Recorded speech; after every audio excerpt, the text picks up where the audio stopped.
ठाणे येथील समर्थ फाउंडेशन येजुरी खप यांच्या संयुक्त विद्यमाने आंतरराष्ट्रीय पुरस्कार वितरणाच्या कार्यक्रमात समाजभूषण पुरस्काराने काळेवाडी गावचे मोहनभाऊ बागल यांना समाजभूषण पुरस्काराने गौरवण्यात आले।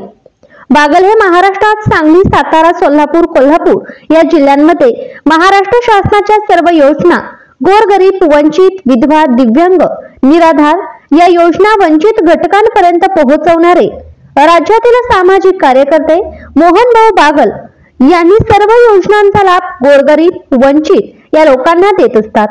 नेहरू युवा केंद्र सांगली भारत सरकार यांच्या मार्फत महिलांना शिलाई मशीनचे प्रशिक्षण देऊन व प्रमाणपत्र देऊन पंचायत समिती मार्फत शिलाई मशीन मिळवून देत असतात।